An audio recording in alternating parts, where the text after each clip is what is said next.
Okay. All right. Hi, all. Welcome to the January meeting. Let's begin. Can I have a motion to approve the minutes from December 2022?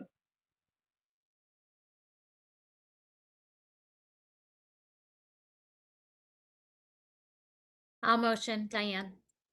Thanks, Diane. And a second? Motion, Kalina. Okay. And any discussion or modifications necessary? Oh, yeah, I just have a question, Colena. Sure. Jane Batty and I, both from QVCC, have taken alternate semesters. Mhm. So I'm listed as absent from meetings I'm not really scheduled to attend. Okay. So I don't know if that's, I mean, it probably doesn't matter, but just to note that Jane was still part of the FAC on representing on in December. Okay. So maybe we can start putting alternate next to your name or something like that. Alternate is next to the name, next to his name. Oh, it is? Okay. I'm looking for it right now. Oh, okay. I see. All right. So that should be fine. Yeah? Okay. Anything else?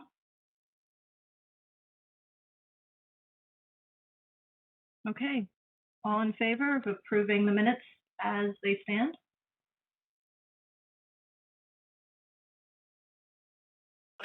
Aye. Okay.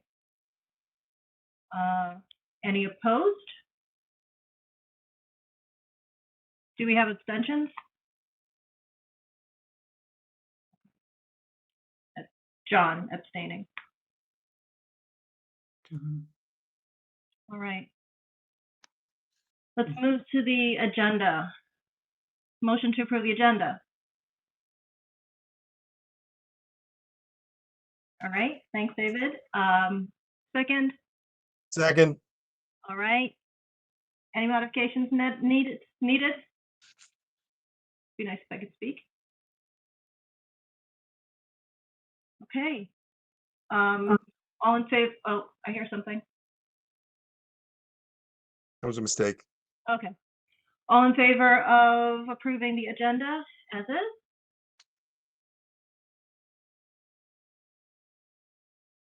Okay. And any opposed? I assume no abstention. All right. Chair and vice chair updates. We've had one board meeting since we last met, and it was December 15th, I think. There was an update from Capitol. There was a bunch of public comment on Western and the situation at Western, which has since been put on pause at least. And about faculty pay at the community colleges, for which we were required to fill out timesheets. That has also been resolved since. Approved the calendar. There was, yeah, and that's about it, right? Am I right, David? There really wasn't a lot going on. Didn't we do the vision statement at that meeting? We might have, I know we discussed it. So the meetings merge into each other, but I'm pretty sure we did the CSCU vision statement. And I do have a comment about that. Okay. Do you want to chat about it now, or do you want to talk about it in your... Well, I just mentioned now, I mean, I think the main thing, or the most interesting thing that I found at any rate, was their notion of systemness, which I pointed out isn't actually a word in the English dictionary, although it has been used by some higher education, the SUNY system in New York, and something called the National Association of System Heads. So my question that I asked at the meeting was, given that the term is not really well defined, if you look it up in Wikipedia, they talk about it as a property of the system not possessed by its parts, but there's a already existing term for that, which is emergent property. I should know because I wrote my PhD thesis on that and published a book on the topic. That said, the question that I asked was, when we talk about CSCU as a system, are we talking about it as a system of systems which maintain relative autonomy at the level of the component or constituent systems, or we're talking about a system of dependent components which are not autonomous. And I think there's a big difference. It's something that we need to come back to. They are beginning to talk of it as a system of 6 systems, namely the 4 universities, Charter Oak, and the CSCC, the one community college. And I think that's an important distinction that we have to continue to make, whatever happens after July the 1st, with respect to the community colleges, that the system is not the central directing agency for the constituent systems. And it may sound like a semantic distinction, but I think it's rather important. And the example I think I may have given was, the parts of an airplane are component subsystems of that system. None of them fly on their own. That's an emergent property of the plane when you assemble its component parts properly. But if you consider an airport, that's a system of systems. There are planes taking off, there's air traffic control, there's baggage handling, and so on and so forth. And each of those systems has to properly function and needs its degree of autonomy and its own leadership. So I think that's the point which I made. It may seem slightly obscure, pedantic, or philosophic, but I think actually it's important. And it gets at your distinct missions that you've always been asking about. Yes. Lois. I just want to agree with David and just to note the fact that systemness is not in the Merriam-Webster dictionary. It says it is not a word.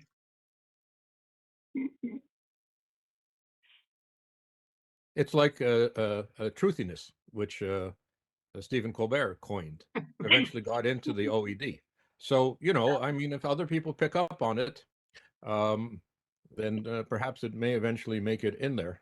You can find a reference for it under Wikipedia, but it's actually not it's a definition of another term, namely emergence. I checked the OED as well, Lois. So an update on the resolution that we passed on faculty control. Where it is right now is that Provost Cathuria wants to have a meeting to kind of establish where we are before anything gets advanced to ASA. It may not need to be, let's hope. So that meeting is being planned for like mid-February-ish, and then we'll see where we stand. And then, or actually I should pause there. Are there any questions, concerns, anything about that? Okay. And then in addition, Provost Cathuria would like to be at our next meeting to sort of, there will be a revision of the program review process. And he would like us to, in some ways, sort of participate or provide feedback for that. So before it even begins, he would like to talk with us and see how we could play a role in that. And I know that that's something that has come up quite a few times because we have thoughts about what the appropriate measures, right, for program review might be. So that will be some kind of a project for this semester. So we'll hear from him next meeting. Mm-hmm. And there is a relevant aspect to this with respect to the point about system of systems or systems. When it comes to continuing or discontinuing, initiating or discontinuing a program or putting it on probation, as it were, that up to now has been a function of the constituent units, that is to say, speaking from the point of view of the universities, of the individual university which had been offering that program. There was about 5 years ago some controversy over this because it appeared that the board was trying to assume the power of deciding or initiating on its own discontinuance of programs. I mean, that's that was a matter of contention, but it's pretty clear in the collective agreements that discontinuing the program resides at the university level.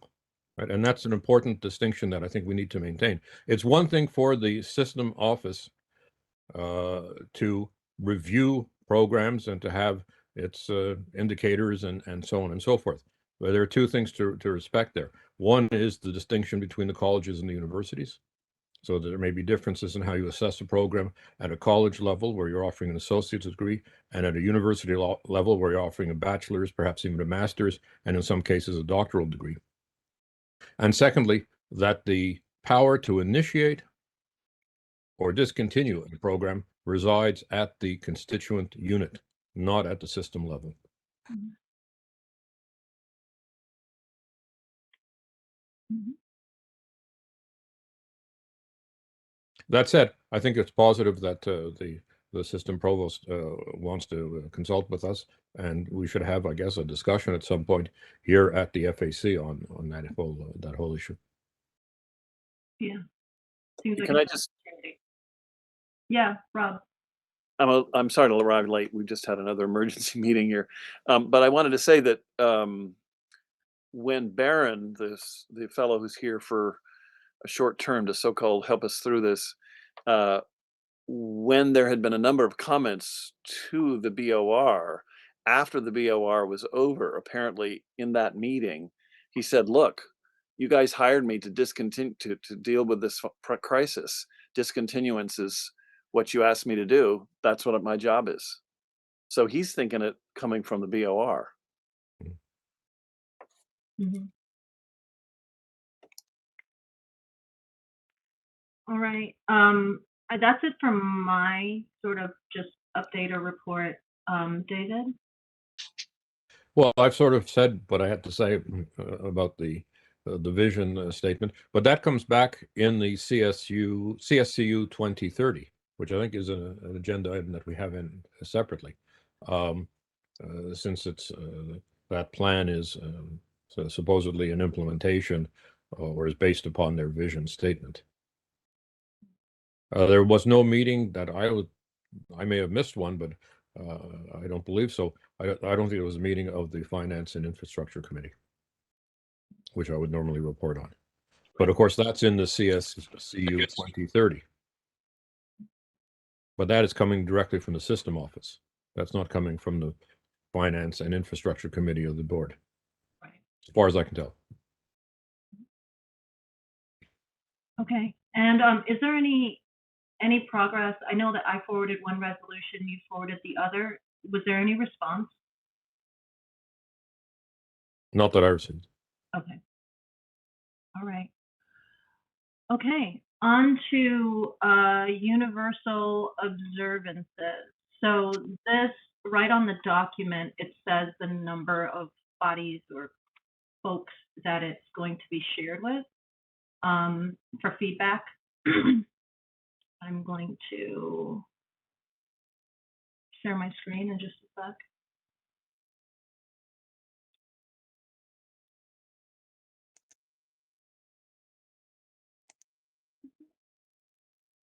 Hold on a second, I need to find it.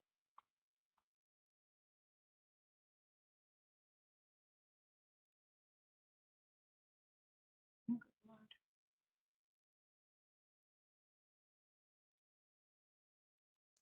Sorry, I apparently have like 12 different documents open, so I'll find it. I'll find it. There we go. Open. Word.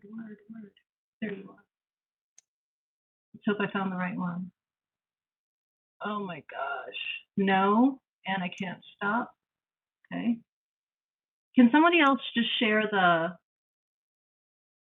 universal observances? We all have it. Or actually, hold on. think I got it. I believe. There we go. All right. I just had one on top of another. So here it is.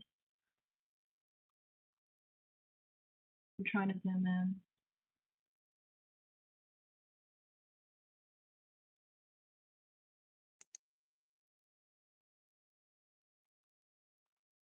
Okay, there it is. And here's the list.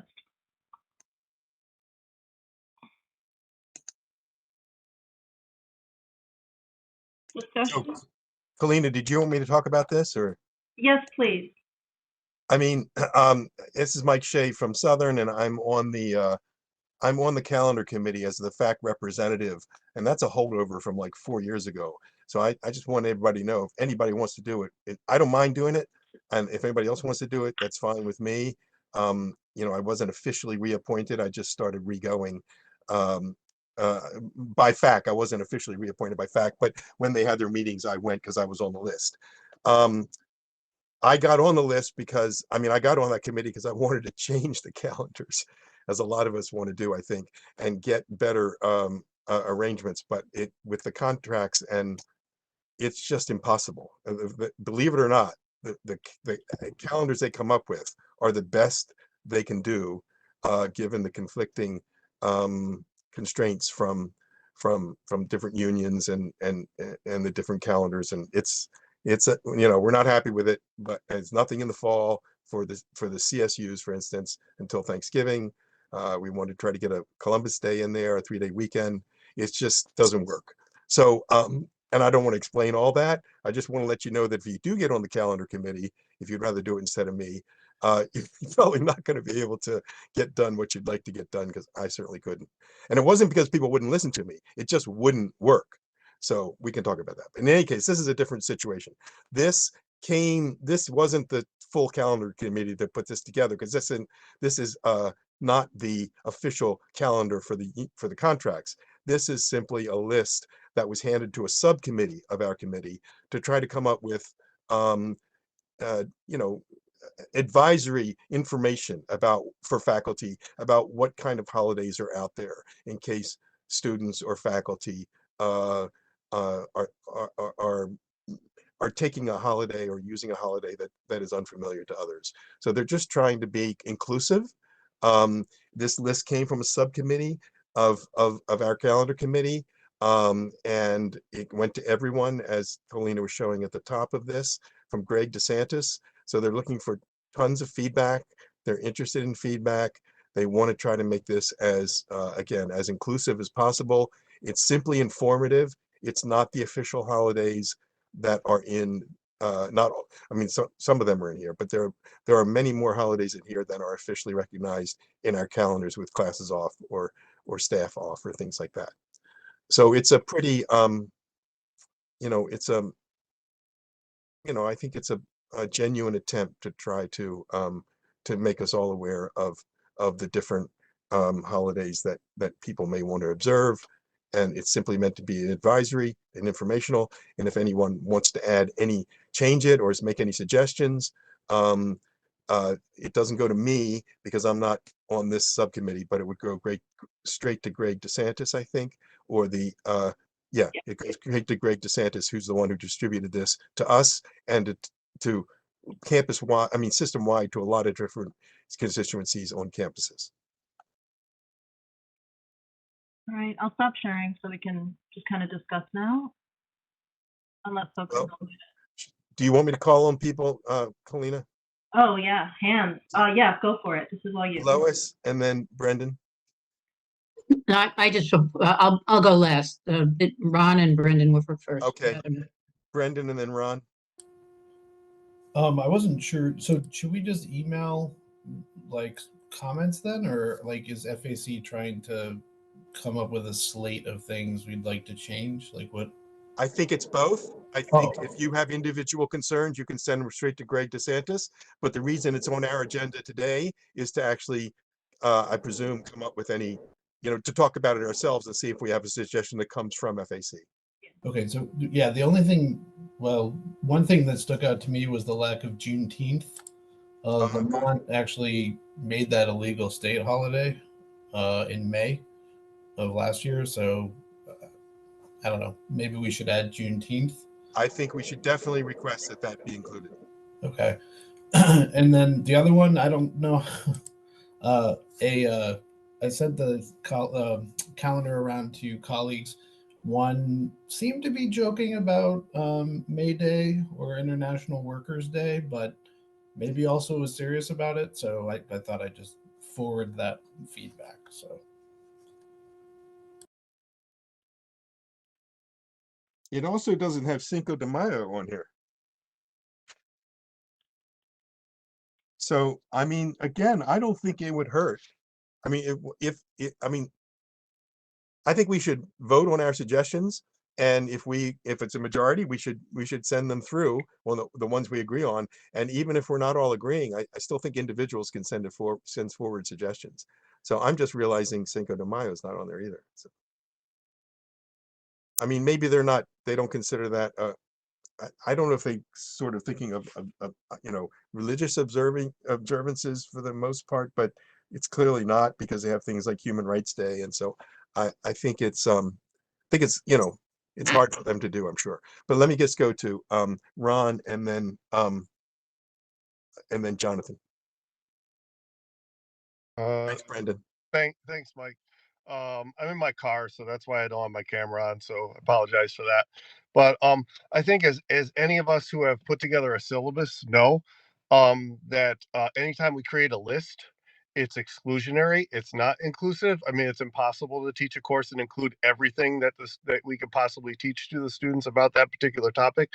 And so I think this list by nature will be seen as exclusionary rather than inclusive. Anybody who's not represented, any group or any demographic group or any person whose dates are not represented will be offended by the document. So I think that's a problem that needs to be considered before something like this goes forward. Um, I mean, you already mentioned just 3 or 4. I can think of at least a dozen others that would probably need to be there, and that doesn't even include. I mean, I've had students in my classes who are Wiccans. So, we're going to put the Wiccan holidays on there because they have religious holidays as well. I mean, this is a problem of making a list, is that it does tend to be exclusionary. And then what's the purpose? I mean, why do this? Faculty, should be we should respect faculty enough to know that they're capable of having students come to them with requests for missing classes and things like that, and explaining to them, the reasons for that, and the faculty being amenable to those requests. I would hope. If they're not, then we have deeper problems in terms of inclusivity at our classrooms that a list just isn't going to solve. So that's my statement, and I will take it off the air because no one needs to see the inside of my car. Okay. Bye, everybody. Thanks, Ron. I totally take your point about the exclusivity. I would just say that this isn't only for faculty. This is for, everyone from the system president down through to each campus and members of each campus. So it's not just faculty. But I'm not sure that doesn't exclude your point about exclusivity, which is always a problem. Thank you. Jonathan? Yeah, Ron, you make a terrific point. And but if we have to make a list, I did have some thoughts. And Brendan, you mentioned Juneteenth, which I'm glad I was gonna mention that. And I was going to seriously mention May 1st, International Workers' Day. We have many international students, and I think that would be completely appropriate. If there is a list, I think that International Workers' Day should be on there. Thank you, Jonathan. I think Lois, yeah, I think you're the only one with the hand up. All right, thank you. I'm going to have to say that there's no possible way I can support this. There's hundreds and hundreds and hundreds of these days, observance days, and to cherry pick some and not others is just an exercise in exclusivity to the nth degree. This is an exercise in what? What is the point of this? This is ridiculous. I can tell you, I have in all the other days that you all mentioned, there's a day close to my heart. It's called International Left-Handers Day. It's not on there. Why not? I mean, this is Do these people have nothing better to do up there than come up with this insanity? There's no way I can support this.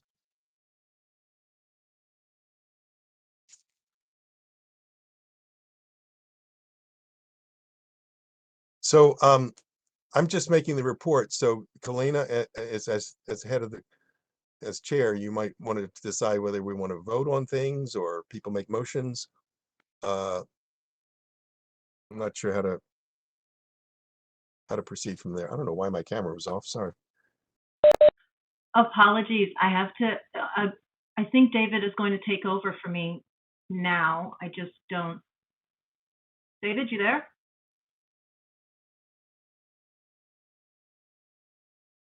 David? Yep. Okay. Here I great. be. All right. I'm disappearing for just a few minutes. Okay. Well, Mike, if you want to make a motion, please go ahead. I mean, if you think that International Workers' Day and Cinco de Mayo, that seems like the two obvious ones, should be included. And I think you could Juneteenth. and Juneteenth. Make a motion for those three. I'm also happy just to send in an email, you know, and that was part of the, you know, if FAC does not want to, you know, make an official statement and, you know, given the discussion about whether the list is useful or not.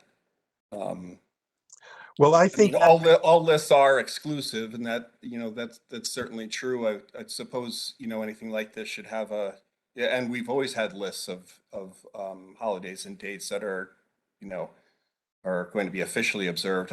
If something like this would go forward, maybe there could be a suggestion about language addressing that very problem. You know, it's like the problem with creating the syllabus, but, you know, then ultimately you create the syllabus and it's representative. And, you know, you make a statement that we need to, that this list isn't meant to replace the respect that we should be giving all faculty who might be observing International Left-Handers Day. Yeah. And again, I would just say it's not, I would say all members of the community, you know, because again, it's not just for faculty, but there may be, you know, secretaries who want to take a certain day off because of what, so I think that's right. So, okay. So, I don't particularly, if it just makes it easier, David, I'll be glad to sort of say, I think we could either just vote this up or vote this down. And if you don't want to support the calendar at all, I would just vote against this. And then we can also have a vote on whether we want to make a statement about that or not. But let's first of all just say the three holidays that were brought up, International Workers' Day, Cinco de Mayo, and Juneteenth. I guess I'll move that that we suggest that they be included. And if anybody wants to second that, that's okay or not. I'll second it. Okay. Is there further discussion? I mean, I think we had an interesting point about lists. Lists are lists. They're not they're not the totality. But we can also recommend that they have a qualifying paragraph that precedes this. I think they will do it. We've had these at my university for a number of years. Most people kind of, you know, pay attention when they first see it and then kind of forget it. But if there is going to be a list, I think it should include the three items that that Mike has mentioned. Is there any further discussion on this? If not, I'll call for a voice vote. All those in favor say aye. Aye. Aye. Aye. All those opposed say nay. Nay. Okay. That passes with one vote against. Mike, did you have something else that you wanted to propose? Well, the other thing that Jonathan was mentioning was whether we should make a statement about the fact that it be highlighted. I can say this, that we suggest that it be highlighted in this list, that the list, it does say in the email that this is not an exhaustive list, but I think what we might want to say is that lists by their very nature are as they try to be inclusive or also exclusive, and that the announcement of this list should recognize that. Yeah, I don't think we need a resolution for that. Why don't you write up something just like what you just said, and we'll include it as a paragraph preceding the resolution when we send it in. Okay, Ron has his hand up. Is it possible to have a motion, or can I make a motion that we suggest that this project be abandoned as exclusionary? You can certainly make that motion. Okay, so I will make that motion. I second it. All right, hang on a second. So that's moved by Ron and seconded by Lois. And the motion is that the list be rejected as exclusionary.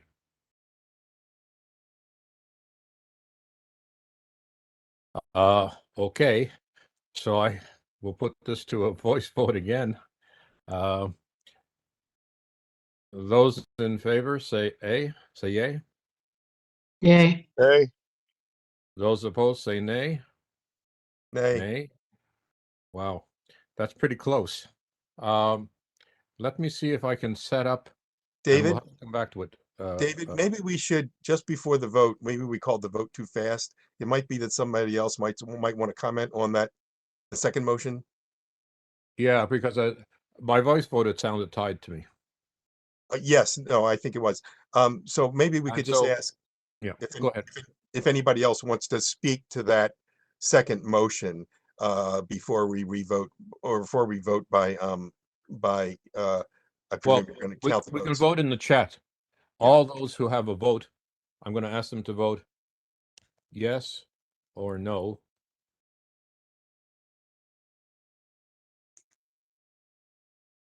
Motion to reject list as exclusionary. So let's see if there's any further discussion.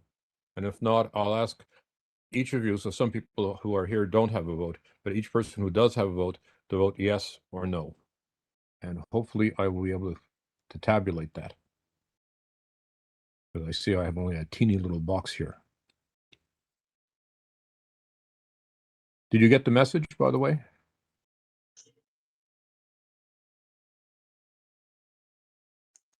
Because now and I just typed yes into the chat box. I'm on my phone, so I don't think yeah, I know I can't access other that's a things. problem. That's a problem. Hang on a second. Let me see if I can get this window.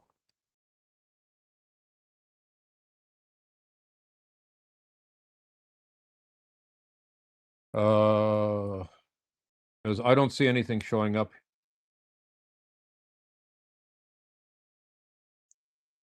Send to everyone, but I'm not the host, and so I'm not able to see it. So here's what I'm going to propose. Let us hold. Actually, David, I do have, it is in the chat. I got it from you. From Yes, David but- Blitz. Yes or no? Motion to reject. Yeah, but the this. problem is I can't see it. I can't see it oh, from everybody. okay. Wait a second. Here it is. Oh, yes. Okay. All right. Hang on a second. I've now got something here. Will return CERN, have an opinion. Okay, I got Ron, yes. I've got one yes, two yeses. Another yes, one no, one yes. Again, I don't know if there's any dialogue about this, but I mean, I get the point that lists are exclusionary, and it almost seems foolish. On the other hand, it also seems, I understand why, if you don't put out something, then it seems even more exclusionary, I would say. It seems like it's not paying attention to anybody. And it especially reinforces the status quo, which means it kind of especially reinforces, Christian holidays, which, I mean, so I think it's an attempt to try to recognize that there are different there are minority viewpoints, and I think we should, I understand it's imperfect, but I think the intention is a good one. So I would support that. I would vote against abandoning it. So that also, Michael, creates opportunities for ideologues, like DeSantis in Florida and others to look at it and say, "Oh, look at I think there's opportunities for political strife and and monkey business that goes along with this as well. Well, at this point, here's what's going to happen, I think. The motion, Kalina will have to actually vote as well. So I'm going to wait Oh. for final tabulation till she comes back. I voted for her, David, because I represent the large when she's not here. But as soon as she comes back, if you would rather not have me vote and have her vote, I'm happy to step down from that. Who is that? Ron. Oh, Ron. Well, that's going to Yeah, make a difference. I'm her alternate for the large. I see. community Yeah, college. well, I think But I think she was the one who has the vote because she's actually in attendance at the meetings. Just she had to drop out for a couple of minutes. okay, so then you that's can going to make ignore a my difference. vote. You can ignore my vote then and use hers All when right. she gets back. Well, then it's a 3-3 tie at this point, so far as I can tell. So let's wait and wait for her to come back. And I mean, it's quite possible, frankly, that we could actually have two motions. One is we suggest 3 additions, and 2, we reject the list itself, including apparently our 3 additions. But that's quite possible because we just approved the motion to make additions. That said, let us. I'll hold that for a moment, waiting for the return from Kalina, and go on to point 5, the FAC conference. Again, that's a point which Kalina was looking after, and I wonder if is there anyone who has some comments on that right now, Deanne? Yeah, I'll talk to that, David. Good, thank you. Hi, everyone. So a small group of us met this past week to talk about the spring FAC conference, which we are thinking now is going to be virtual. And based on our participation from the fall semester, we feel like that's a good alternative. We had a great turnout for the fall conference. So we're looking at dates, and we're looking from this body for some feedback on not just themes, perhaps who to invite, and we threw around some ideas. So we're looking for April. We're looking for a Friday in April, but I think we're kind of limited to a couple of Fridays. So I think the 14th and the 21st are the 2 dates that we felt like there wasn't other meetings. We have our meeting on the 14th, but thought maybe that could be up for discussion. We were thinking that it would be more of a conference type format, more of an all day event, as opposed to in the fall, we just did a couple of hours. So we would have a morning session with a lunch break and then come back in the afternoon. And so right now, we had a suggestion for a speaker. Robin Israel's, Lois had made that suggestion as an invited kind of keynote speaker to come in. But we're definitely open to other suggestions. If anyone has any ideas that they want to present, that's great. We were also considering after that morning session with Robin to do like a faculty panel. So maybe do a call out internally. And then in the afternoon, put together a student panel so that we can hear the voices of our students. So that's kind of what we have right now. We're definitely open for suggestions and want some feedback.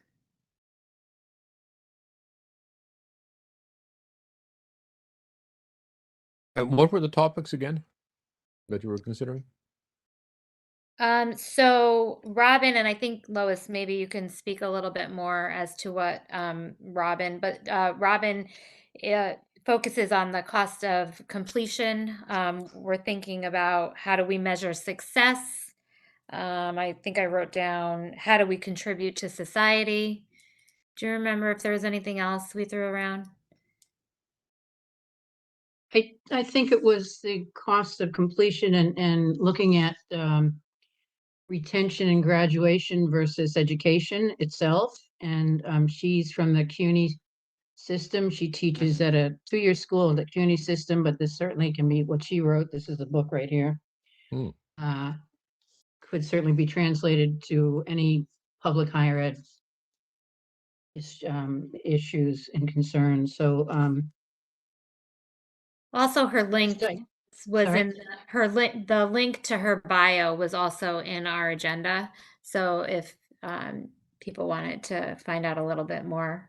Yeah, she's got her own website with, and she does do talks, but we're certainly open for anybody else's suggestions on other options.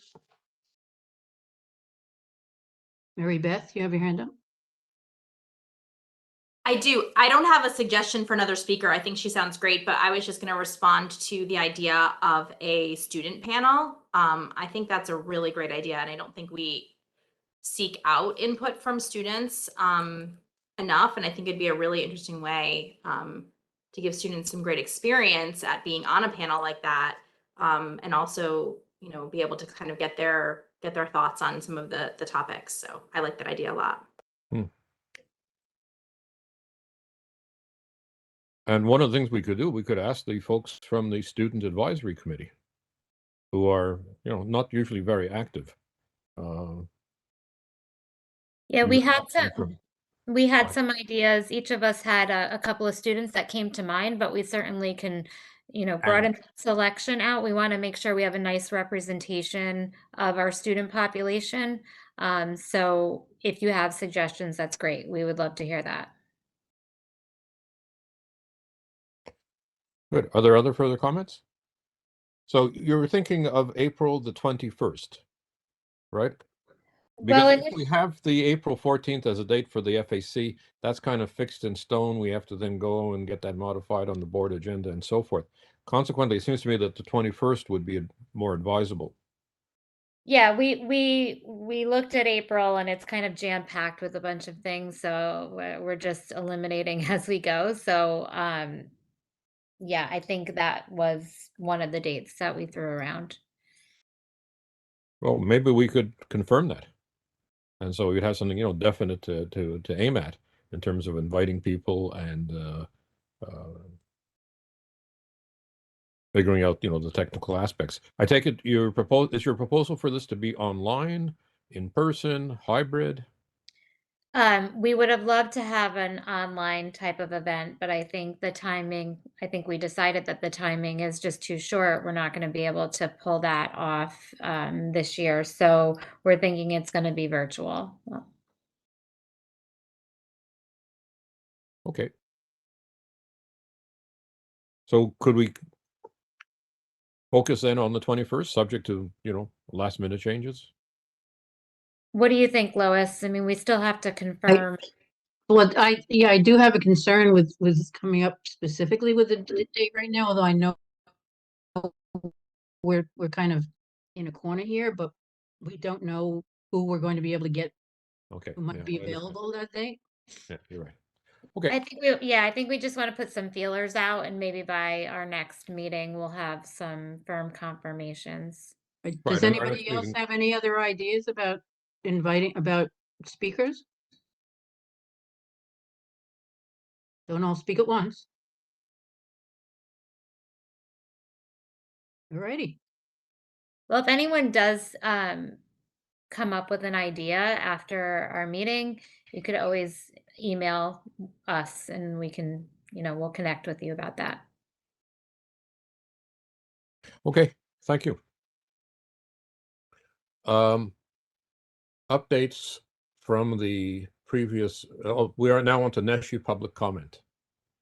And we certainly have a rather complete document, right? That was the second email which Kalina sent to us. I think I'm going to ask Lois to do the presentation because, I mean, you're one of the prime authors on this. And also, you know, I'm not aware if we had any response. I have to wait for Kalina for that one as well. No, we're not going to get any response to this until after the March 2nd and 3rd NECHI meeting. These were submitted on January. Actually, one of them was originally submitted on October 18th. Stephen Adair and I submitted on October 18th for their NECHI's November meeting. And they came back and said to us that we had submitted it too late for their November 23 or 24, whatever meeting it was. So we withdrew it. And we're now resubmitting it for the March meeting, and we were given a date of January 9 as the last date we could submit anything. And the system office, or whoever they are, doesn't have to submit their progress report to NETCHI for the March meeting until February 10. So obviously we've seen nothing. So these documents, well, the one that's been resubmitted focused on the progress report from last September, but not much has changed. So there was very little editing done to this. It was just resubmitted. And the one that was submitted as a new document addresses the current issues we went through, like the multi-factor authentication fiasco that occurred for 3 days at the community colleges in December towards the end of the semester. Some other issues. I don't want to go through all this and bore you to death. But if you've looked at it and at any point you have any questions, please get in touch with me. Again, we're not expecting a response to any of this until after the March meeting. My guess is, and this is purely my guess right now, is that NETCHI is going to have to make some kind of decision at their March meeting about this consolidation. They can't possibly wait until their June meeting when it would take effect on July 1st. So they're going to have to do something. And I was just at a meeting earlier this morning, which sounds to me like there's some backpedaling going on right now at our system office level, the New Britain office, whatever you want to call that. So I'm not sure exactly what's going on.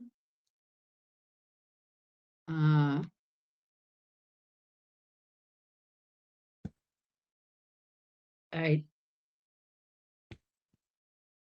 can say that I know that Manchester got a letter from NETCHI in January about their 10-year report, which was kind of weirdly stated. It was kind of sort of bizarre how they said things and what they said, but I can, right now this is all speculation on my part, so I should stop there. Anybody has any questions on these, if you've looked at them, you can certainly ask me.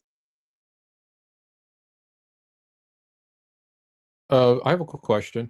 I see my criticism of the framework for the strategic plan is included. Do we have any further information on the so-called the strategic plan for the community college? No, nothing. Absolutely nothing. They're backpedaling on some things. They're just not doing anything on others. There's in the submission that we made, the new submission that we made, toward the end of it, we talk about shared governance a bit, and basically what I said about shared governance is that they have submitted something to us that makes no sense whatsoever, and if NETCHI can figure out what it is that they're trying to do, could they please let us know after they look at the information I sent them on shared governance, which makes no sense whatsoever. We're questioning again why they're allowing this as a substantive change when in their initial letter to Ojakian, when he submitted this as a substantive change, they told him it shouldn't be a substantive change. So, there's a number of things in here. I don't know, I'm quite honestly, I don't even know if these people read this stuff anymore. So I'm going into this with my eyes wide open, and I'm not sitting here going, oh, this is going to make a big difference. We'll just have to see what happens next. I don't know anymore. Brandon? I just have more of a question. to see sort of like what the summer looks like. So if they do approve or credit the one community college, then all the federal dollars flow to Woodlawn, right? From that point forward, is that because I mean the comments you that have been submitted suggest that there's real problems with financial operations, predictions, management, and in light of those concerns, to then just sort of turn on the spigot to this dysfunctional process is real problematic. But is that exactly what's going to happen once it's accredited? They get all the federal dollars that should go to the local community colleges. Oh, absolutely. Right. Absolutely. But actually what happened with the HERF funds that were given to all of us based on our OPEID numbers, they were your state, the universities got what they were given by the federal government. The community colleges, that money went to the system office and they doled it out, and they didn't dole out the full amounts to all of us. We never got full amounts, so it's occurring already. Yeah, I don't know if some kind of public statement connecting these dots, like, hey, we've tried that, and there's no support, no response, no, we've spoken to the legislators on this, and it's like, oh, we can't go against what Lamont wants, and Lamont isn't interested in listening to any of us. So, it's just, all we can do is keep pointing out the insanity and the errors and the continuous. We have people who taught over the winter session who faculty who didn't get paid. Yeah. Lots of them who didn't get paid. We have people who are not getting paid on a continual basis, including students. And everybody just ignores it.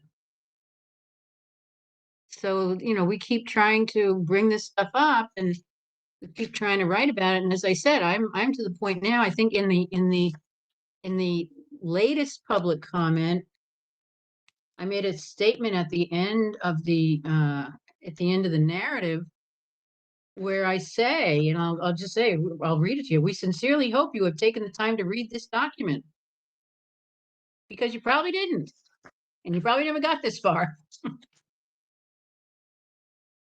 So I guess that's where I am at this point. I don't know. It's a disaster, and it's a continual disaster, and it's not going to do much. It's obvious. It's pretty obvious that it's going to crash and burn, but they don't seem to care. You include on page, it's on the FAC agenda, page 126. This was the diagram on the CT state governance process. I attended that meeting. Ron, you were at that meeting as well, weren't you? The one that was held at CCSU in that new classroom extension and to the education building. What has been happening? Right. So have the elections been held? Because my understanding was the elections were going to be held for this CT state governance structure immediately following that meeting. Yes, the elections were held, and there was actually a meeting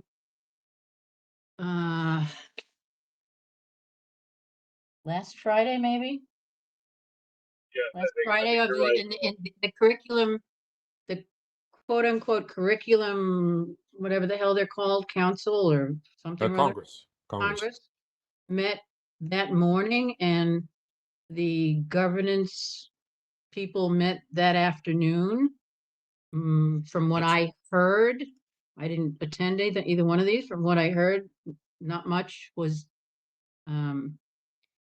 accomplished during either one of these meetings. Is there anybody who was present at one of those meetings? I was there. I was at the Curriculum Congress one. And that was in the morning, and that was chaired by Mike Stefanowitz and Maya LaPierre Dredger. President Maduco was supposed to give us the charge. He didn't show up, so Maya did. There wasn't really a whole lot going on, so should I just mention what it was since I'm supposed to report on it anyway? Sure. Okay, yeah, just basically went kind of through the flow of the curriculum approval process. We had whenever we got the charge, introduction to the Connecticut state governance SharePoint site. And then there was a lot of things on the pending curriculum items, but we didn't even get to it because we don't have a chair or co-chairs. And one member of the committee did submit a draft of a curriculum Congress charter, but we need to kind of have time to look it over. And that was about it. It took full 2.5 hours. And was anybody at the what is it called? The College Senate meeting? That was in the afternoon, and my understanding was that probably about the same thing happened there. They did not elect officers. They did not do anything. They didn't get it. I believe Mike Stefanowitz also chaired that too.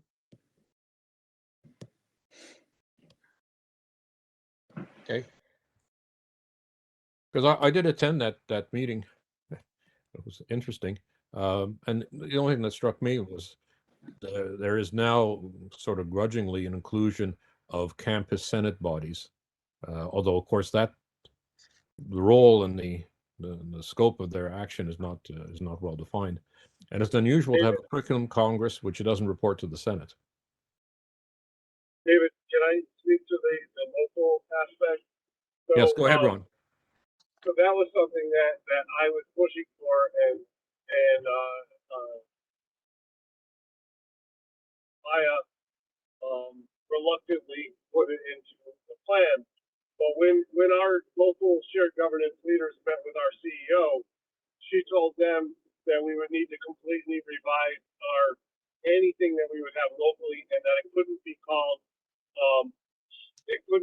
shared governance, because that would confuse people, because there's only one shared governance, and that's at the state level. I see. So even though Maya put it in our plan to appease us while we were in the room, our CEO, I don't know whether this is a state thing or whether it's just coming from our CEO, but she told us we could have whatever we wanted. We just couldn't call it shared governance. Okay, so I mean, there's already some backtracking on what meager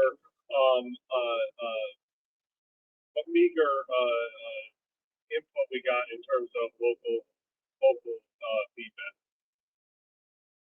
So in my commentary, in the public comment, in my commentary about the shared governance, I only read a paragraph about it. And as I said, I asked them if anyone on the commission can determine how this might work in a real world scenario. We would appreciate it very much if you would get back to us with a full explanation. And I referenced it in the paragraph above that, saying, frankly, the one thing we could actually understand in this quote unquote riddle wrapped in a mystery inside an enigma, to quote Winston Churchill, is the fact that the Curriculum Congress is a separate entity that does not report to the Senate. Yes.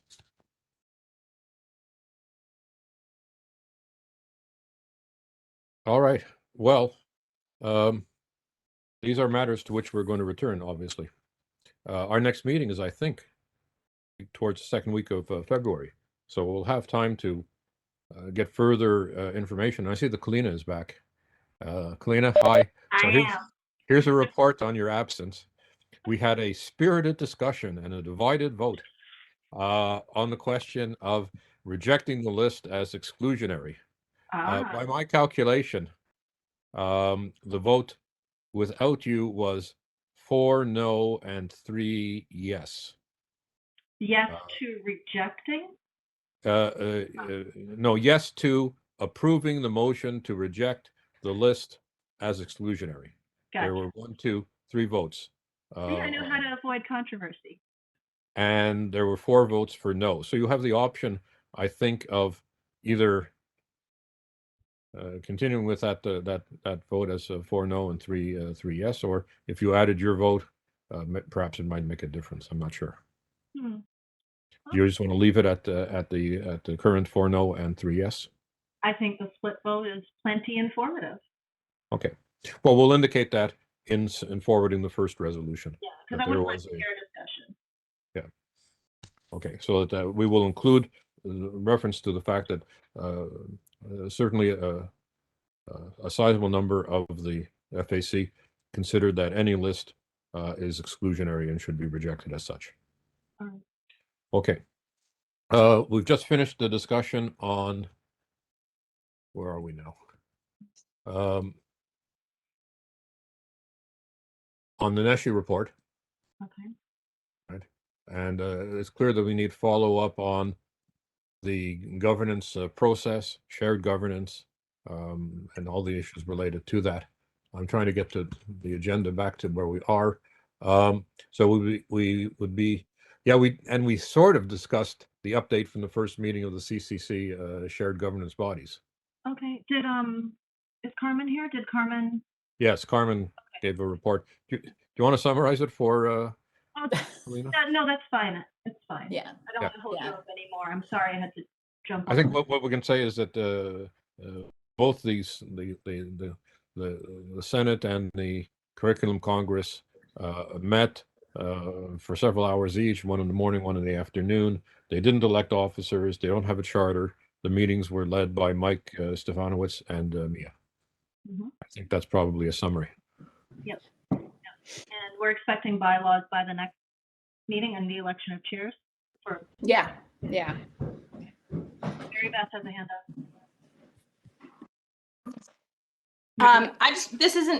I'm not on either of those committees, so I wasn't at either of the meetings, but this is just a comment.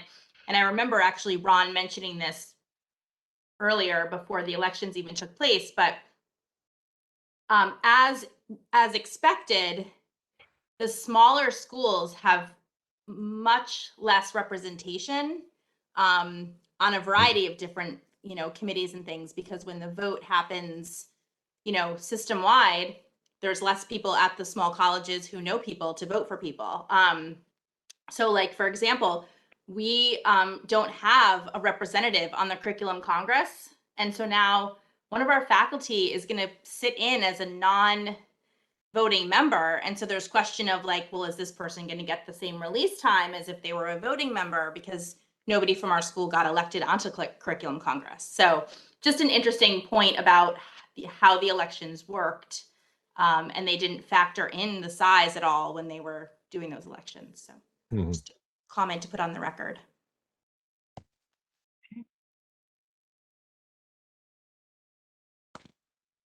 All right. Anyone else? So then I guess we could go on to number 8, right, which is just in general shared governance concerns and at both colleges and universities.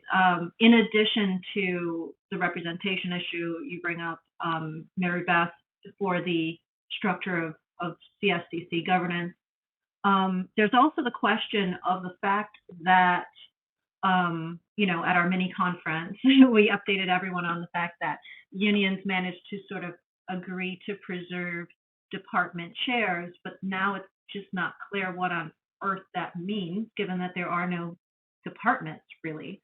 So, how does that function in the larger body? And I don't know where this question will be taken up. It might be worth a discussion here if folks have thoughts, but it just, there's no integration. It's just kind of a job description at this point, and that's about all the union should discuss. The rest is kind of a governance issue.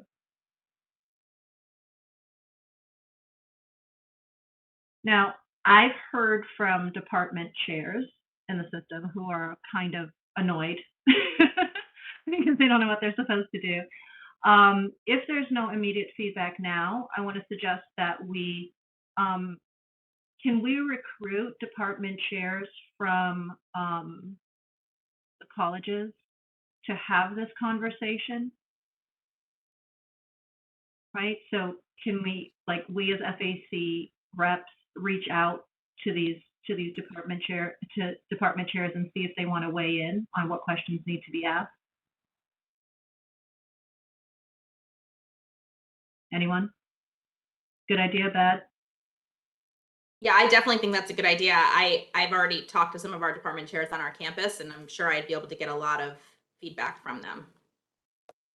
Okay, so by email, let's try to get that together, just sort of share names, and then we'll try to get a meeting together before our next meeting is in 2 weeks, which is kind of crazy, but you know, soon, so that we can have this conversation properly. That was the major sort of focus of this community college governance bit. David, what did you, in terms of the universities? Well, that's been an issue. And certainly there has been a discussion at CCSU about shared governance, not specifically with respect to department chairs, although there is an informal structure where all department chairs can meet and discuss issues of concern. And I know that they have actually submitted a document, which I haven't yet seen. So I'll talk about that perhaps at our next meeting. The other universities, there was a document from Eastern about concerns concerning shared governance. Western, we obviously know the difficulties that are there. I'm not sure about what's the situation at Southern. Mike, could you sort of give us an overview? Is that an issue being discussed? Is it a problem? Not a problem? Mike Shea. Have we lost him? Maybe. I think he had a 2 o'clock meeting, he said in the chat. Oh yeah, Okay. that's right. That's right. That's right. Okay. Well, all right. We'll come back to this on the 10th then. All right. Sounds I mean, good. it is a significant issue, and one which is, I think, of considerable importance, but pretty complex. Okay, so we are at. Well, is there anything else we want to talk about in terms of shared governance? To get further on that issue, Carmen. Yeah, I just want to just mention it. I mean, it relates to shared governance because right now a lot of people have been elected to system-wide committees. And, you know, and I was on the SAC committee and then on the Curriculum Congress committee, but then I also just found out this week that I'm also on the SDC committee, this discipline committee. And that adds up to what the system says is like another 7.5 hours of AR work. And all of our AR has already been approved. So it's just been kind of really difficult to get answers about how are we supposed to be on these shared governance committees supposed to be getting compensation. So I'm just going to just put that out there for now, because it's been really difficult trying to get answers about how the compensation. The real question. Well, we've been working double time for a while now, right? We're just now officially working double time. Yeah. Okay. All right, on to the fun stuff. CSCU 2030. We got our multi-year big money vision, proposal that includes literally building the system. How do you want to do this? We going page by page? We're going. Well, perhaps general impressions going around the table. All right.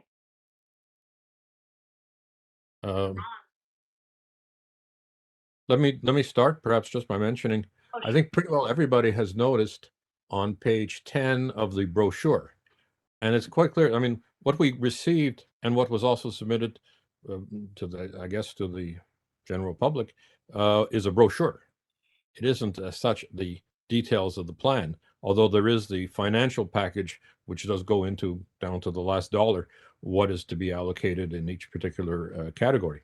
But I think a lot of people have noticed page 10, CSCU, dealing with universities now, CSU will establish new and innovative undergraduate and graduate academic degree programs, as well as professional certifications in both liberal arts and sciences and technical professional areas, such as nursing education, informatics, including health informatics, engineering, data science, computer science, and information technology, digital media and storytelling, applied psychology, enterprise resource planning, and school psychology.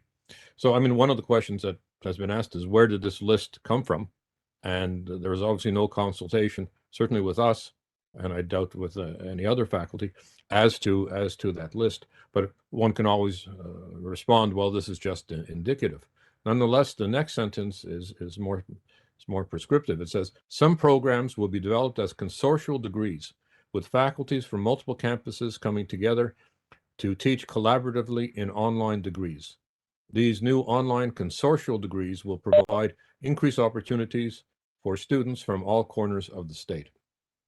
That obviously is a matter for consultation with the Faculty Advisory Committee and with the governing structures and curriculum committees of the various universities. So I think that's the first point that I want to comment on, and see if there's other concerns or comments or questions about that. Ron, are you on this point also?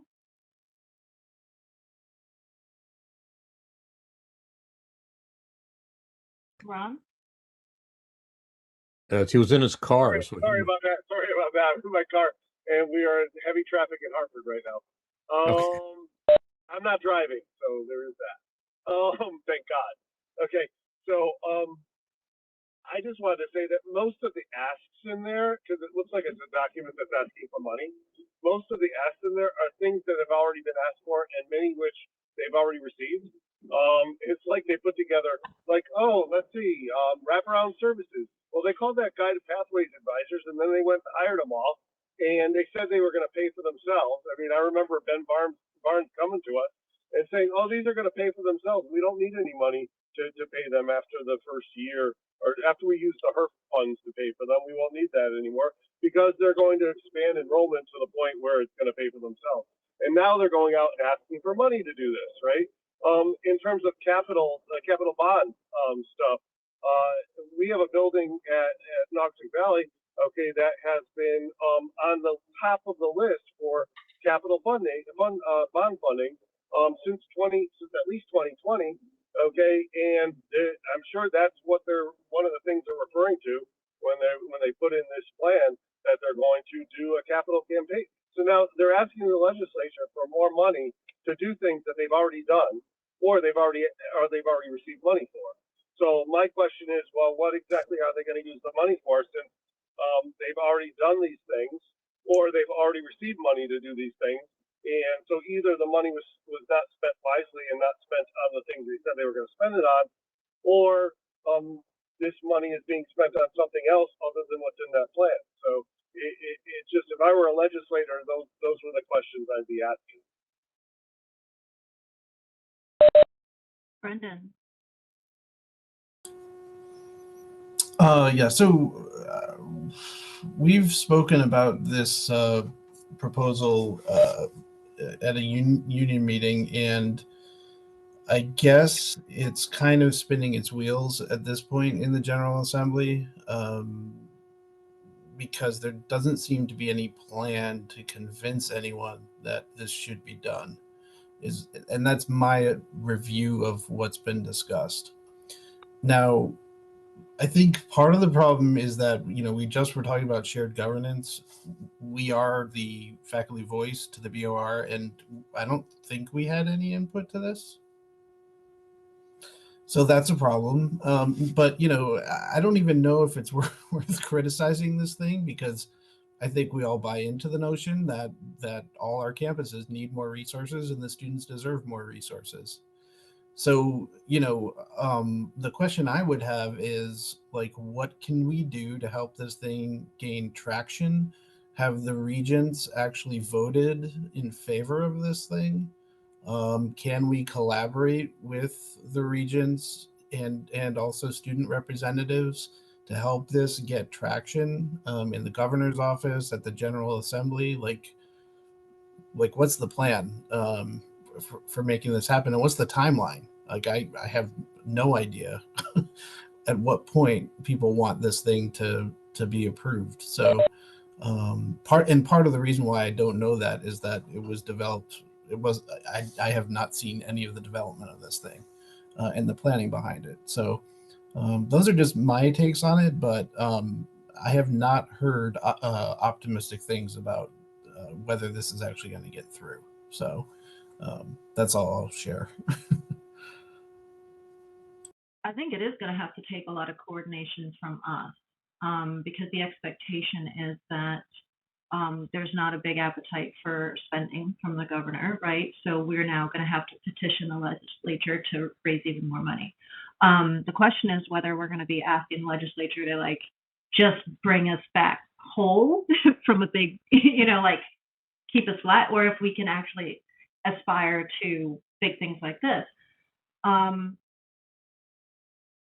Yeah, so it's gonna need that, and I think it's missing the passion and the motion it could have had we been brought into the conversation a little earlier.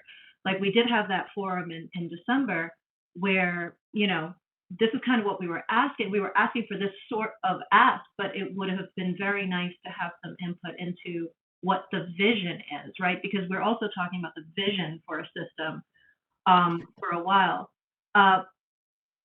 There is, though, I think the one thing that seems to be getting traction is the PACT expansion. PACT is at 15 million now. I think we're going to something like 85. This is proposing 85 and more, right? Expanding it to the for some degrees, and aiming towards no out-of-pocket costs for the community colleges. That is something, and that I think people are actually paying attention to. Brendan, do you want to finish your thought and then we go to Lois, or should I go to Lois? Yeah, no, it's a very quick comment, which is that I don't remember where I saw this, but I remember some legislator, I think, sort of gnashing teeth about how, we faculty need to resolve differences with system office management and, work together for the benefit of the students. And, we definitely do have differences, but apparently now we all agree that our students need more resources. And so, I do think we should, deliver on that and work with management in trying to free more resources for our students. I do think it's a welcome change from this notion that there aren't as many students in the system, so we need to cut. So I do welcome those things. It's just I don't know how much time we have to push this plan forward, and I don't really know exactly what it's going to take, but I do think we should try. Lois? Number one, I feel like I'm living in Groundhog Day. Does anybody remember Transform CSCU 2020? Yeah, okay, so now we've got CSCU 2030. Transform CSCU 2020 cost Gray his job, but I was on that steering committee along with a number of others, and we ended up fighting, me, Bill Faraklis, Steve Cohen from Central, Dan Barrett from WestCon, Bill from Southern, and I and got beat up a bit. But anyway, it's pretty bad. My other issue is, yes, I agree, we need money, we need funding if it's done properly. They've spent millions of dollars on guided pathways advisors, and they've done it all wrong and incorrectly. And our students are being screwed left, right, and center because these advisors haven't a clue what the hell they're doing. PACT funding is not working as it should be working because it's last dollar instead of first dollar. So the students who are eligible for financial aid get almost nothing. I've got a whole spreadsheet on this stuff. I wrote a Connecticut Mirror op-ed on the fact that it's not working for the students that it should be working for. The students who are getting the money are the ones who don't qualify for financial aid, so they're the ones getting PACT money. So the increase in PACT money does not impress me at all. As I said, I'm going to go back to if this is done, if we're going to be done correctly and support our students where they need this support and how they need the support, I'd be all for it. But I don't see that happening. I just don't see it happening. And I don't want to be in Groundhog Day anymore. Well, I mean, so they didn't ask for it, they didn't, right? But we could provide input, right? And the thing is that when we asked about PACT, about the first dollar structure, it's not clear that we really have the ability to do that at the state, or rather, we would need to be in a completely different situation to think that we could reasonably restructure it, and the system was looking toward national changes. I agree Your with you, thoughts Flynn. on I'm that? sorry, I'm gonna interrupt. I agree with you. I don't Yeah. know how you change this from last dollar to first dollar, and if it's easy to change or if it's not. Right. But if this is what we're stuck with and this is what we've got, and the fact that they're increasing it by millions of dollars does not impress me because it's gonna help. I'm in Fairfield County, so it's not helping the kids in South Norwalk. It's helping those kids in New Canaan and Darien and Greenwich. But it could have the potential to reduce out-of-pocket costs or eliminate out-of-pocket costs, because right now. No, I've looked because there's a limit. I have all the numbers and the facts on this, and I did it. And there's a limit. The students don't get, they can get $250 if they qualify for financial aid. Right. There's a number. So it's not that it will cover everything, all their books and everything else and help them out that way. Lois, I So- got this. So I got this. I realize that this isn't in the plan. Sorry. So I believe, but we should write this down as a question to make sure that we get clarification. But I believe that the reason for this much higher number is an intention to restructure the minimum amount that students get, with the aim of getting rid of out-of-pocket costs. But I think that we need to provide input to make sure that they're informed of all the things that we know that we would want them to do. So if we could collect some of that, bring it to. I have numbers on it. I did it. Okay. And I was pretty depressed after I did it. Mm-hmm. I think folks are aware that it's not ideal. But Mike. Yeah, I just first want to say, maybe I'm going to plead ignorance here, but taking myself outside of the bubble of FAC and everything, maybe I should have known. I didn't know much about this 2030 Transform 2030 until the video came out. So I watched the 3-minute video with President Chang, probably like all of you did. But what if this, and again, I'm going to try to put a positive spin on it, and I don't know, and I'm going to plead ignorance, but what if this is the ultimate wish list? Wants versus needs, and what if this is, okay, President Chang, I'm going to go to the legislative session and ask for money, and I'm thinking to myself, wow, this could be innovative because we have an $8 billion with rainy day fund and all this other thing, $8 billion surplus. So is he trying to take advantage of, well, all these people are going to have their hands out, so to speak, and say, okay, let's get the CSCU, get our piece of the pie. Maybe I'm missing something here, but I'm just thinking because I'm on the BIT, behavioral intervention team statewide, and you know, there's good people on there, and they're talking about mental health support, which costs a lot of money. And I'm wondering, and I don't know the plan for this, but I'm wondering if he has a greater outlook on this. Maybe I'm giving too much credit here, but I'm trying to be positive on this, where maybe he didn't ask us or the people that had the input, but what if this is a chance to take advantage of this surplus? That's all I wanted to say. And maybe I'm wrong. Once again, that's why I preface it with pleading ignorance here. Maybe I'm missing something here, but it might be an opportunity to say, hey, have your wish list ready here. We've been looking to do X, Y, and Z for years. Maybe we can do it. I think it is, and I think it absolutely should be. Is this the ultimate wish list? I mean, this is an outward facing document, right? But I would love to see, and I would put this on the list of things to ask for. I would love to see where the actual academic innovation and expansion is. At the moment, it's a link to the governor's workforce wish list, right? Again, this is not for us. This is to convince legislators.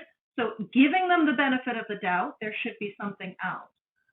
But the indicators that I'm seeing in there would not line up with, I think, what most of us would consider the ultimate wish list in terms of academics. right?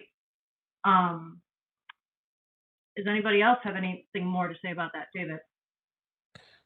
Well, I think, it's been pointed out, this is consistent with our that special joint meeting where we talked about full funding for public higher education. And I agree with Mike. It's obviously an effort to take advantage of the fact that there is a surplus. I don't think that the governor is going to permit, and he has the control over it, the rainy day fund. He's been very clear on that point. But nonetheless, there is a there is a budget surplus. And this is an effort on the part of the system and the system office in particular, which developed it, along with the president, in order to get a share of that. And I think that's positive. Where I think we need to supplement this is by looking more closely at the academic expansion and innovation part, which is only very roughly indicated. Right? But there are definitely some questions that we have over faculty control of curriculum and programs. I can go into more detail about that, but that's one thing. Secondly, on the PACT, there's the PACT Plus, right? And that was a proposal to support students on a PACT type program, last dollar or first dollar, however it may be, but only in selected programs at the level of Charter Oak and the universities. And I think that's something that needs to be looked into and discussed.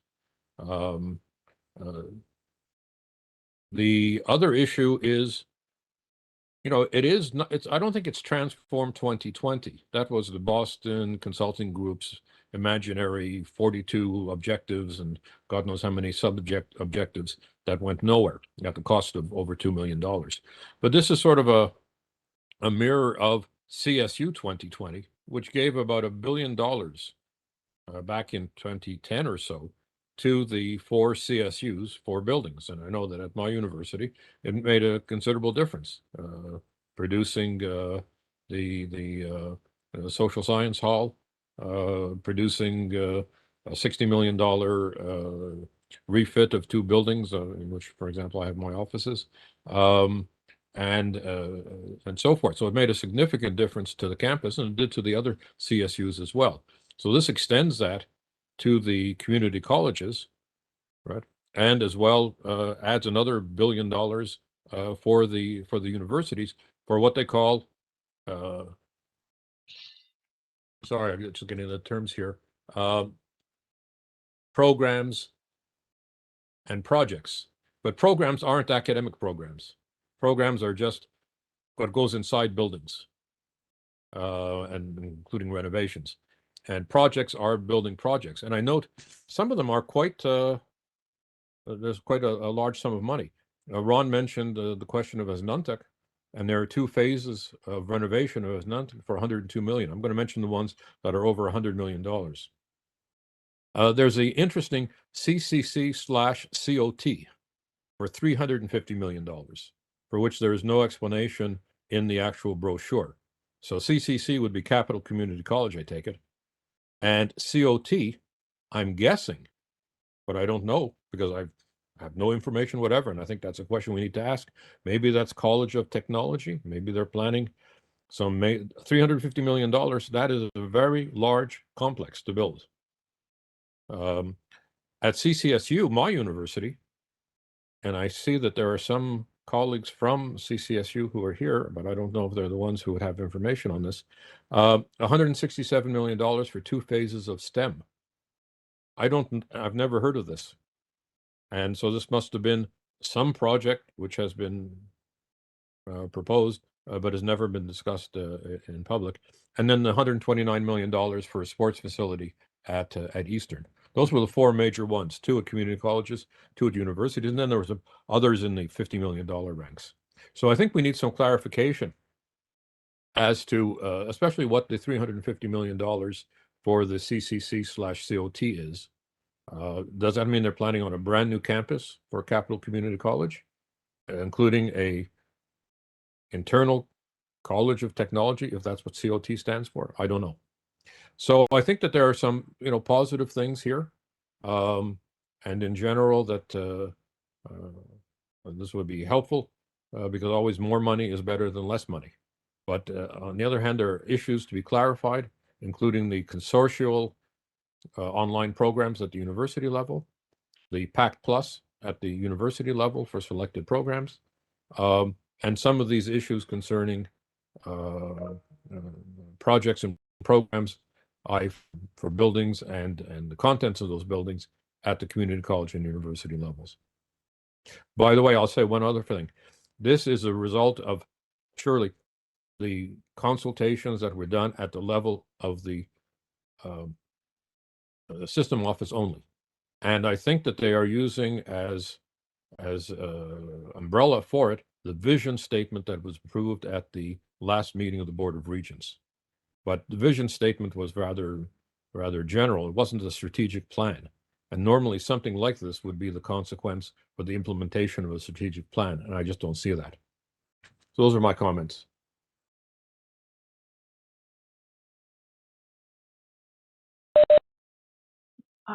Lois?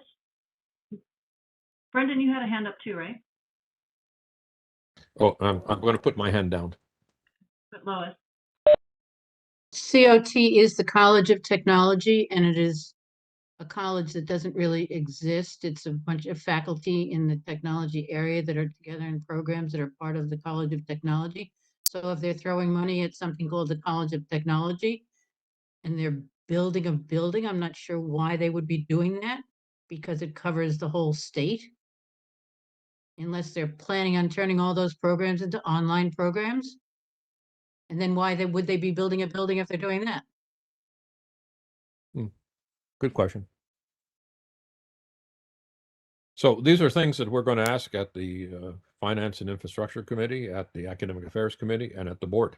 I mean, what we're doing now is gathering questions that we have with the general understanding that, you know, we support and are in favor of additional funds for the system, but on condition that it be appropriately allocated in terms of strategic needs.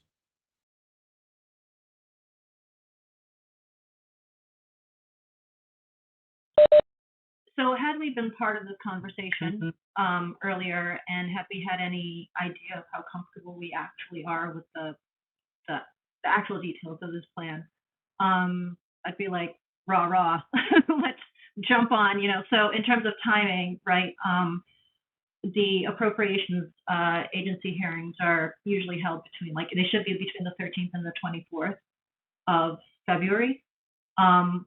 Those are hearings we'd want to show up to and make a case for funding at. There will be, in addition, as long as we're making this case, you know, there's also a case to be made for revenue. Not that the state couldn't manage all of this without more taxes. However, there's also a case to be made that, you know, we have one of the most regressive tax structures in the country. And if we want to support public services across the board, not just our system, we'd have to do something about that. So, you know, most of our unions are involved with Recovery for All. So in virtue of that, as faculty and staff, we could show up at Finance Committee hearings to talk about different ideas that we might want to contribute to how this could be done. And then there will be the higher ed hearings, which will most likely be like, I don't know, mid-February to April kind of thing. And those are all ways that we could support. I would say until we know more detail about what this plan actually entails and get more sort of assurances, because there are hints towards directions that I think are actually really detrimental to both us and students, then, you know, I think we should absolutely advocate for funding and discuss what the rest is, right? Personally. But to that end, I mean, look, governor's budget comes out on February 8th. Our next meeting is February 10th. We could either present some questions to the system or invite someone to come chat with us on the 10th so that we have a clearer idea of what this thing entails and what support of it would actually mean. and to what extent we can sort of advocate on behalf of ourselves, the system, whatever. So what is your pleasure? What would you all prefer to do?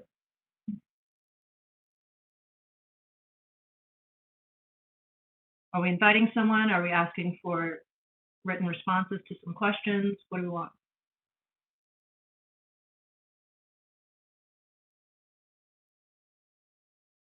Do we not care? I mean, we were passionate about this kind of advocacy, right?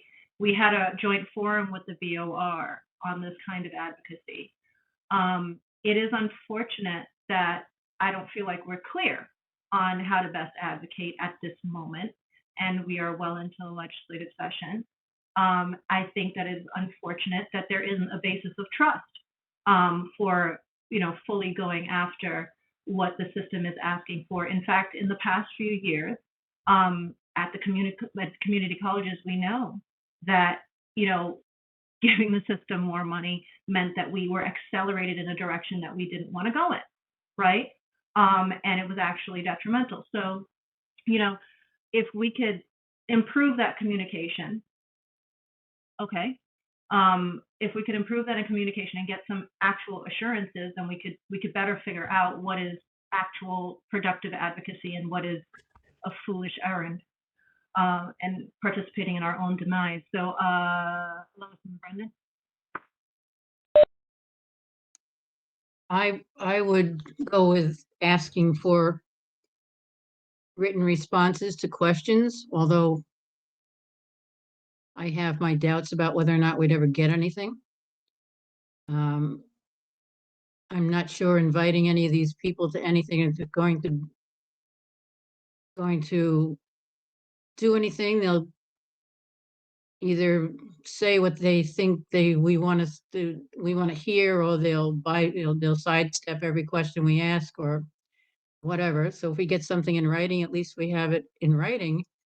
If we get it in writing, which again, I'm not going to hold my breath on that one either.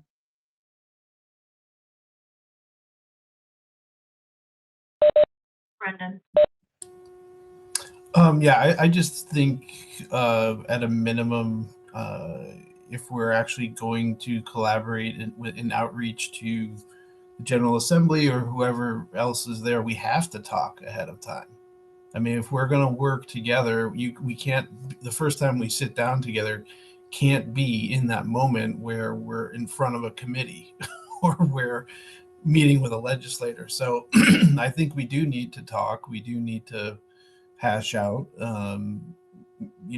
what advocacy for this will involve, what the unanswered questions are, and where we would maybe say, look, ex post, we need to adjust this plan. I don't know how much we should focus on any particular label to any particular dollar, because at the end of the day, things become much more fungible than they seem. Once the money rolls in, that can free up certain money to go to other places. So I do think we should know the details and understand the details and express concerns where we have concerns with the details. I just don't know if that should be sort of a deal breaker for us, and the fact that maybe we have disagreements or don't understand or have unanswered questions. I don't know if that should mean that we don't get behind this and push for it, because things do not look good, generally speaking, at a whole lot of institutions. So I think we should try. The worst outcome in my mind is that it doesn't improve. That's just the way I'm looking at it. So I will say, sorry to cut you off. The capital improvements and the PACT money, for example, those are their own lines, and those are like, as long as, and I'm assuming a consensus on PACT. If there are other perspectives on PACT, please share. But those are their own line items that are not the general fund that we can, easily just get after, right? And then the rest we have a conversation with them about. Blitz and John. Yeah, there are two parts to this. One is the on page 7, the funding for institutional activities, right, which is broken down and amounts to a total of $1.2 billion. And then there's the second part, which is the 7-year investments in physical and technological facilities, also $2.1 billion. So it strikes me, and maybe I'd have to defer here to Brendan, because I think we need an economist on this one. It seems to me those are two separate things that they're asking for, right? And we would like to know more about the impact of the, let me call it the soft money, which is the institutional funding, right? And the increases that are being asked for there. That's on page 7. And some questions about the physical plant and infrastructure projects and programs on page 12. For the first part, the academic part, I think we should invite the provost of the system office to come and answer the questions that we have. I mean, we could try and get them in writing beforehand, but I think on the question of, how consortial courses are going to be organized, and on the question of PAC Plus and how programs are going to be chosen to be included or not included, that's really important, especially at the university level. And so I think that's one person to invite for the 10th. For the program and projects for infrastructure and buildings, that's stuff which is generated from the system office. They have an engineering office there. They've collected the plans and the projects from various universities and colleges.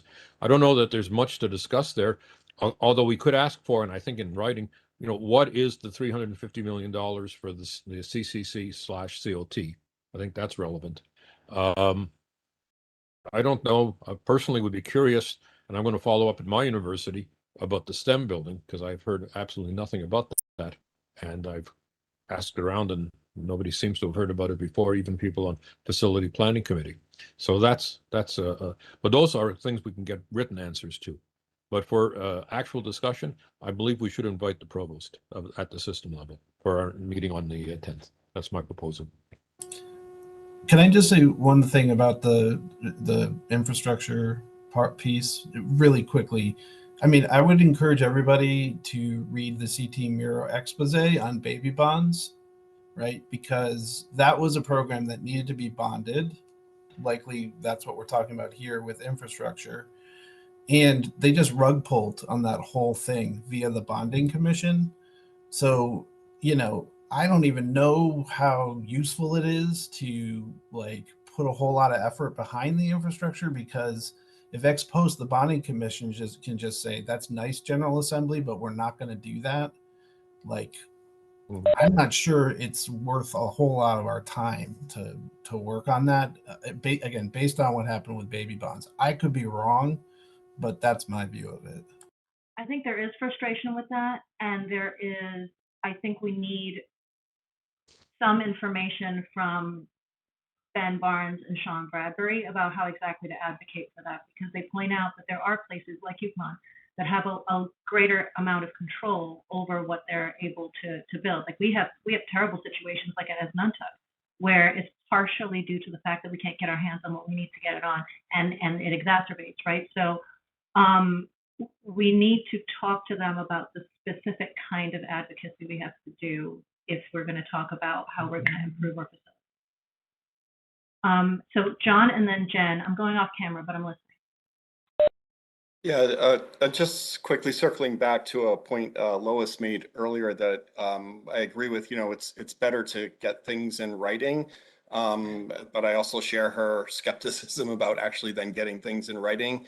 But one benefit of the virtual meeting is that you get to talk to a person and put them on the spot with follow-up questions, appropriate follow-up questions, and you get it in writing because it's a recorded meeting.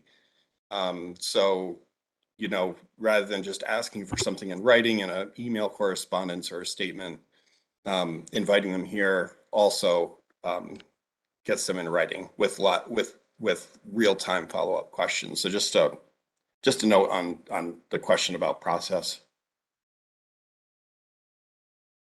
Thanks, John. I wanted to also comment on that same point. I think that the reason you oftentimes won't see a written response is because people get nervous about writing and they don't want to commit to something. But I think if you just invite someone to talk, it's very easy for them to say, "Oh, good question. Let me think about it and get back to you." And then you're in the same loop. So my recommendation would be to generate the list of questions, send it in advance, ask for them to reply, and then do a follow-up face-to-face for clarity and additional questions so that you can make sure that all the questions were clearly communicated, but there's still a window and an opportunity to have an additional conversation. I think that's how you would get the most bang for your buck with getting a human being to give you the answers that you want, rhetorically speaking. So my 2 cents. Sounds good.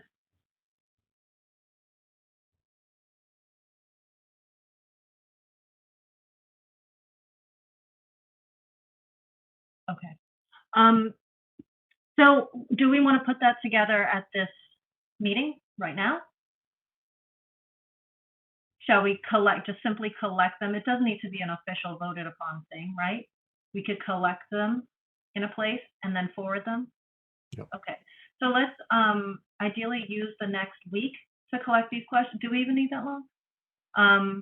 Yeah, the next week, and then I will give folks a heads up that we're going to forward them some questions and invite them to the February 10th meeting. I know that Dr. Kathuria, Provost Kathuria, is supposed to be joining us to ask us to participate in this or to discuss the possible whatever, to introduce the idea of participating in the program review process. So he's going to be here. I don't know if he has the time to be here for an extended time, but I can ask. But I think we probably need to hear from the folks who put the thing together. So I'll put the invite out to Provost Kathuria, President Chang, Ben Barnes, Sean Bradbury. They have the kinds of answers that we need, right? Ben and Sean have the technical stuff about the bonding, the dates, that kind of stuff. Okay, so we don't need to take any further action. We've agreed that we're going to do that, and we're inviting them next week. All good?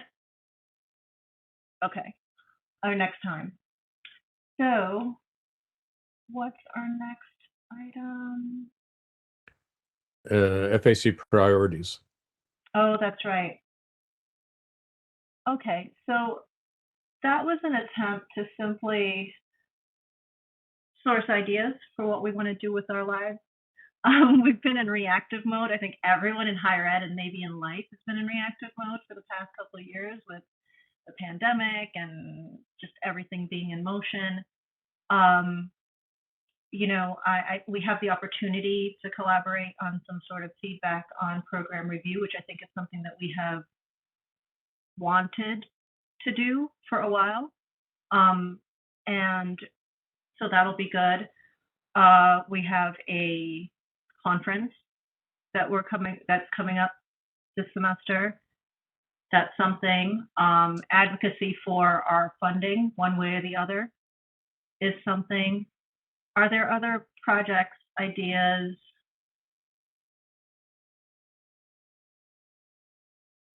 Is that a good list?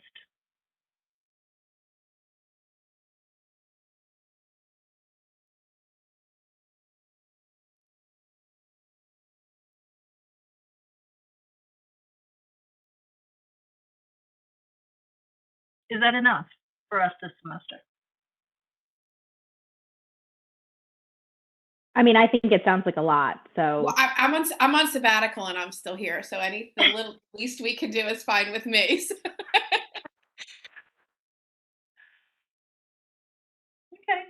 I think you're right, Mary Beth. Actually, it's a lot if we do it right, if we do it well. Okay, all right, and we'll check it again at the end of the semester. Something just occurred to me.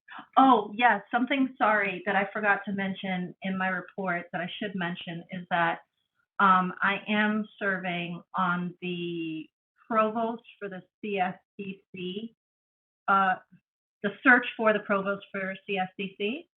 And I believe one of my functions is, you know, there was supposed to have representation. So I might be the FAC person or the only FAC person. So just letting you know that there's someone from our group on there.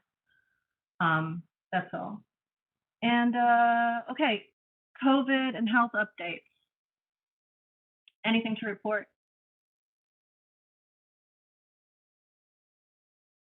There have been COVID clinics at my university, and I Mhm. wonder if that's the case at the others, or what is happening at the community colleges. I can tell you at Norwalk, nothing is happening.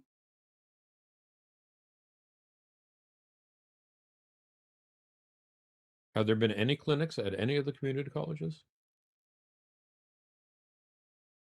Not that I know of. And what about the universities? Brendan, at your university? There was just an email about one, so I think something is happening. So I think this is something that we need to bring up at the next board meeting as well, which is if it is the case that there are no clinics at the community colleges, that is a significant problem, right? I managed, by the way, to avoid getting COVID until the last day of classes, in which case at what point I did. But with, you know, 2 vaccines and 3 boosters, I had basically a head cold for about 4 or 5 days. Clearly, you know, this is a matter of considerable importance. And if it has been, the ball has been dropped entirely at the community colleges, I think we need to bring that to the attention. It's not too late to correct that. With the $2.1 billion that they're asking for, I think some money that there's money elsewhere available to arrange for traveling clinics to come to the various community colleges. Lois? Are you at the state universities having to report? No. You're not reporting. So No. we're not, All measures related to COVID, social distancing, wearing face masks, remote classes. There is a request that was sent out, and students are supposed to report to the medical office by email if they actually do contract it, and to get authorization to return to classes, and faculty are supposed to contact the HR. Now, I didn't because, you know, I had it during the Christmas break. So there is supposed to be a reporting if you have it, whether student, faculty, or staff. we are told not to report. We have been told not to report. So Brian says Middlesex had one in November, and then Carmen, are you suggesting about travel health clinics, or are you saying they have? Go ahead, Carmen. No, what I was just saying was, you know, I'm just listening, you know, to having like health clinic. What about, I mean, I think that at the 4-year schools, students have access to some type of nurse or some type of health clinic. You know, at Capitol, there was nothing whatsoever. So expanding above COVID I mean, I think it'd be great to have some traveling health clinics or vans coming to the schools for students to get services just in general. Mm-hmm. So I think that we can maybe expand that, you know, if we're going to go ask, if we have the money, let's broaden that to our students and getting some health, you know, some just basic health at our schools there, healthcare.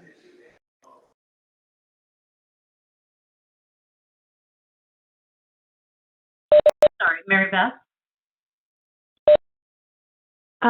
We have a proposal currently at Isnuntock to bring in an outside, like a community health group that's in Enfield, Connecticut, where our campus is, and they'll basically make a part of our campus, like a room or an area of our campus, sort of like a satellite of their location. So if students want to go to that health clinic, they would be going to like a private clinic, but sort of housed on our campus, if that kind of makes sense. I don't really, so all I know is that they're sort of working on what space it would be in. And there's something, they have to get approval through the legislature because there is some rule about having health services on campuses. So that's different than like the K-12 schools. So they're trying to get like whatever the ruling in the K-12 schools, like about having like a nurse on site, to extend to like higher ed. And I'm assuming that the universities are not included because they are, overnight institutions. So therefore they probably qualify in a different way. So I know our CEO has talked about going to the legislator to try to get some kind of approval for this, but I know that that is in the works. And I have no idea what the timeline on that would be.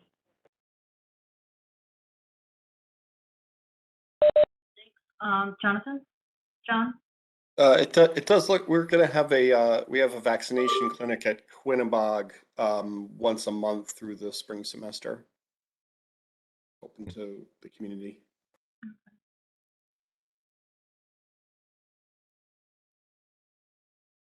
All right. Okay, old or new business?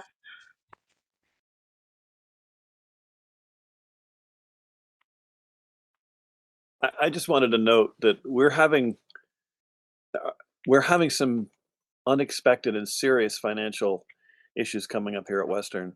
And I think a lot of my silence today is that we really are feeling there is so much that we don't know. And it is, we've always had this, right?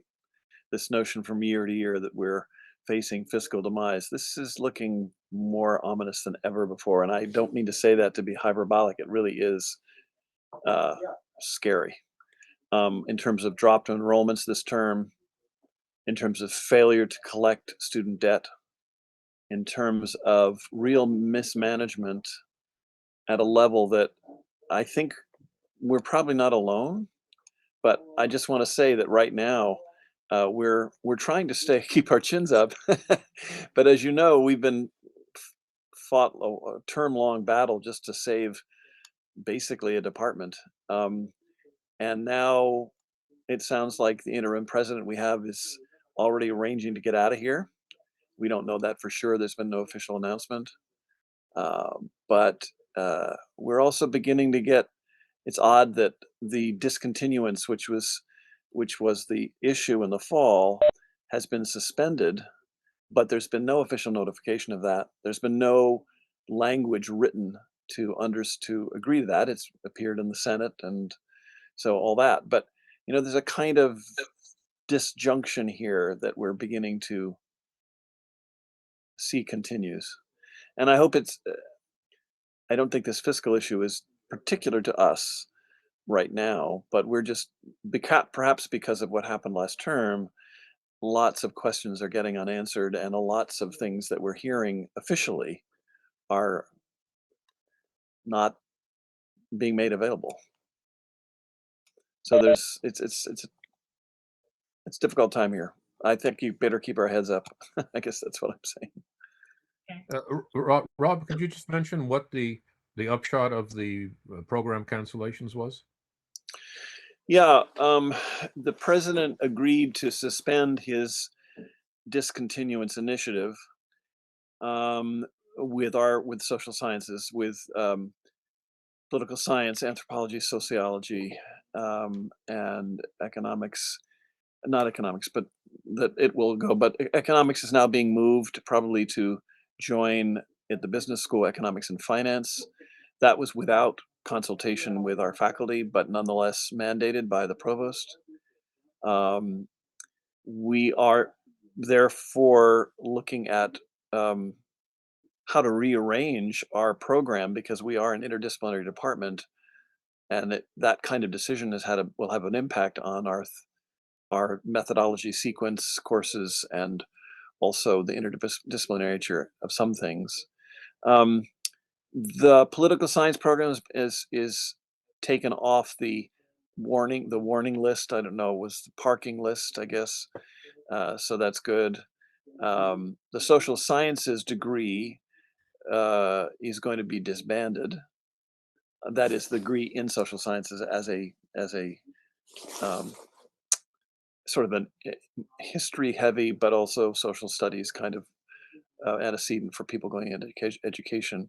And some of the elements of that, which we just spent a year redesigning before these decisions, social justice and global awareness, will be fused into anthropology, sociology. So those issues will still be available, but they will not be, students will not be having a BA or BS in social science. So we are being fractured, but we're relieved that we're not going to be discontinued. And I think that's good. So there, I guess that's a summary, but Thank yeah. Yeah, that was hard fought, and the Yes. amount of energy that went into it is tremendous. Thank you. Yeah, and as I said I guess 2 meetings ago, we've had such an experience with this that if this begins to lurk in other people's lives, the template of what we did may be helpful. We did a massive data collection. There's always a lot of talk about, well, show us the data. And so we did.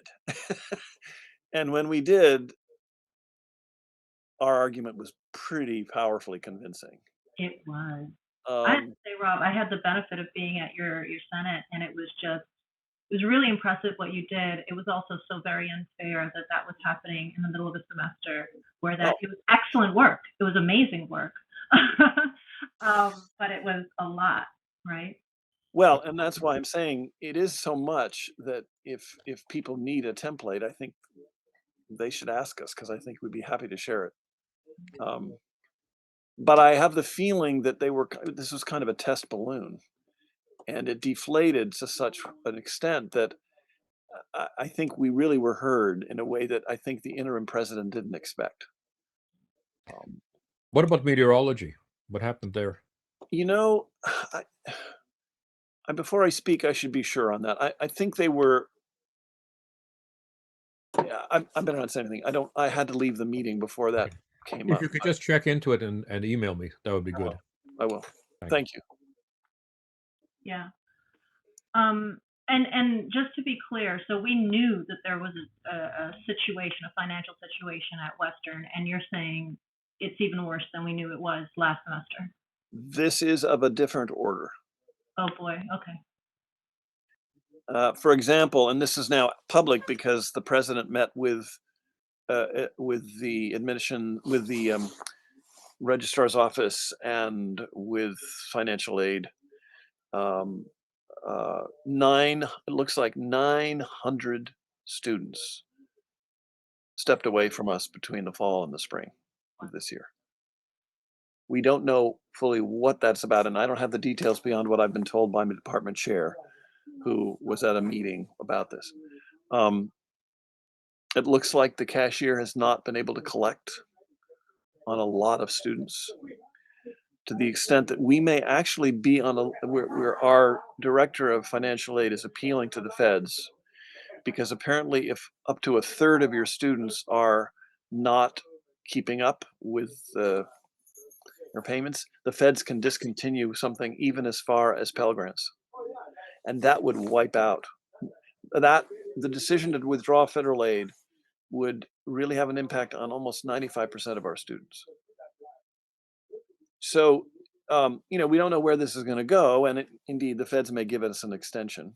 I think it's likely they will, but yeah, it's pretty disturbing. And I think it's financial reasons. I think families they're backing away for a while anyway. Anyway, that's what I know. And again, I've had no official communication. We are asking our local chapter of the AUP is requesting that the president meet with us. We're having a chapter meeting in early February, and maybe we'll know more then, because he did in fact openly share this with at least administrative folks, but faculty have not been informed. We're just going on hearsay. Lois, and then Brendan. Rob, do you know the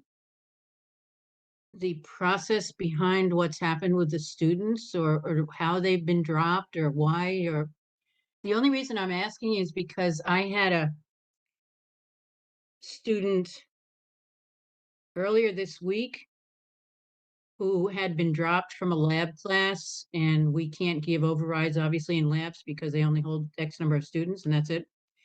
And she told me that she had paid for the course the day she registered for it, but she was dropped anyway.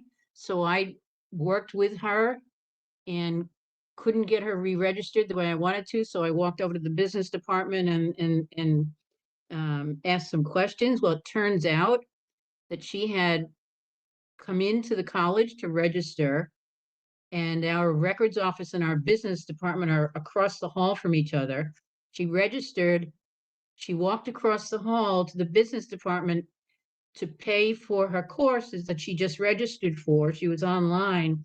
While she was online, the person in the business department ran a report looking at how many students had registered and not paid.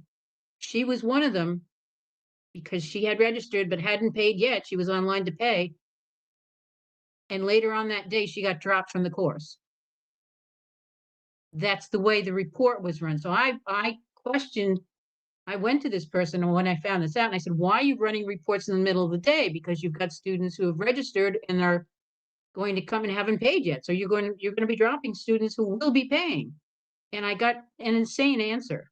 So you might want to look into that to see if there's there's reality behind some of this stuff. I also had another student had a financial aid issue. She had financial aid. She thought this was her first semester at Norwalk this spring. She had financial aid. All of a sudden, she was dropped from all of her courses, and she didn't know why. And she ended up getting in touch with me, and I was talking to her. And it turns out I contacted financial aid and asked what was going on, and they said, oh, they looked it up and they said, oh, well, the social security number she gave us is different than the one she gave admissions. So we dropped her. I said, well, did you contact her to tell her this? No, it's her responsibility to contact us. That's really helpful, Lois. I don't know the details. That's why I said this is hearsay, but it comes from a reliable source. And the No, meeting of the president with the administrative side was, everybody there was heard that news. That's the information I've got, but we don't have the details, and that's helpful. Well, I'll follow up and see what we can find out. I would dig into what's happening and why. And if students are just not being heard, because I'm hearing in the community college system in New Britain, they are dropping students left. They want students dropped left, right, and center if they don't pay within 5 seconds of them registering. So, for example, at Norwalk, I think we had 400 students dropped. I think at Gateway, Kalina, there was like 600 or Housatonic, maybe there was 600 students dropped at one time. This is, I mean, it's insane. Thanks, Lois. That's helpful. Yeah. Brendan? Yeah, I mean, this is a little bit of a follow-up, but after this meeting, I will be posting these at multiple places across campus. It reads, our President Nunez and Provost Salka canceling courses you need to graduate. So we had some sort of guerrilla effort behind the scenes or stealth effort behind the scenes to cancel a number of classes that students did need to graduate simply because of the number of students that were in those classes. And faculty were left scrambling. This actually happened during final exams week. So faculty and students were dealing with the stress of final exams and then found out their schedules had blown up and people were scrambling to figure out what was happening. Faculty had to stand up a number of independent studies sort of as a bulwark to, prevent the students from falling through the cracks. So we are in an effort to, well, first we've been trying to figure out exactly what the administration did. Our best estimate at this point is that they cut something like 100 sections. And we're trying to sort of inform the students that this is happening and have them join us in an effort to prevent these kinds of things. I mean, at a certain level, it's kind of amusing to hear about wraparound services because, I mean, let's just talk about the basic services of not blowing up a student's schedule in the middle of final exams week. Can we just get the basics together? Also, dropping them because they haven't paid at a certain point during the day. I mean, we really need to get these fundamentals together, because we've had a couple of students tell faculty that they're going to tell peers and their guidance counselors back in high school about these experiences, and this will cause financial problems for us down the road. So in any event, yeah, I mean, I think we really need to have administration that is careful about trying to balance the books, quote unquote, in a manner that is not sustainable in the long run. So that's kind of a report from the ground here at Eastern that I would kind of share. And yeah, I have my tax and I have my tape, and I'm ready to go. So. And I want to thank Brendan, was one of the people who testified at the Senate meeting, and thank you very much. And thanks to all of you who did get the word around and signed the petition. And I think students made a big difference in the pressure we put, but so did clearly cross-institutional concerns. Some of our politicians didn't show the way that we hoped, although the current situation is, I think we're going to now push that this must be out in the public. And it's so bad that I think the president of the Senate has agreed to contact the provost, the president, and the registrar to be part of that meeting, to be open about what's going on. But I think what you're saying, Brendan, we're very concerned about, because the word will get out. This is a place you can't count on. But at the same time, if we can't talk about this, if we're not aware of it, we really don't know what we're dealing with. And the pressure we're getting is to cut back on our programs, to dilute our majors, in order to lure more students, right?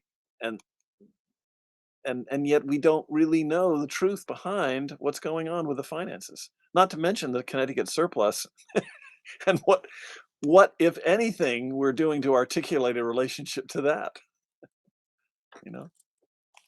Rob, could you sort of summarize to me in an email that I can bring to the finance committee of the board? Because we have different narratives here, right? We have the CSU 2030 narrative. Oh, we're going to get $4 billion over the next 7 years, and look at what we're going to do, right? And wow, that's packed and packed plus and so forth. Then we have the sky is falling narrative about declining student enrollment, and we're sinking under the waves and going under. And so that was a point that we brought up at our joint meeting, that we have to change the narrative. And the narrative up to now, the one that the faculty get, is kind of what you're talking about, Rob. You're always wondering, is my program going to be continued? Are we up on the chopping block? Do we have to drop our upper division courses and so forth? That's not an environment where we can actually, provide the quality of education that the students need and deserve. At the same time, it looks like there's a lot of money there to consolidate the community colleges, to set up a new system office in New Britain. I mean, there's millions of dollars going into setting up over 100 offices in New Britain for the community college system office. We still don't really understand how block grants are divided between administration, teaching, and staff. And that's an issue. But the narratives, we really have to begin to change this narrative. And of course, you're getting the brunt of it there at Western.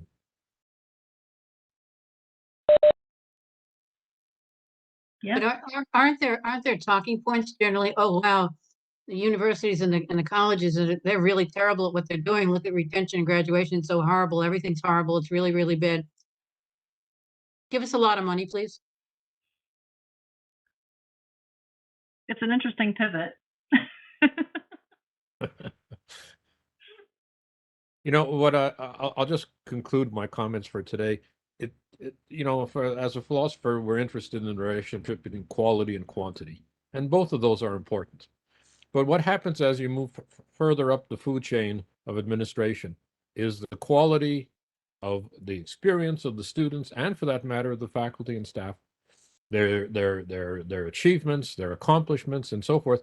All that gets diluted and eliminated until finally you have a spreadsheet with a couple of numbers on it. It's, you know, the number of majors you have, the number of students who graduated in over a 3-year period, and so forth. Now, those numbers are important. I don't deny the quantitative aspect, but if the exaggerated unilateral emphasis always on the numbers, and it's the numbers that are going down, it's your head count and so forth, right? And it may be that that's just an objective reality, that numbers are going down, that the college age population and university age population in the state has declined.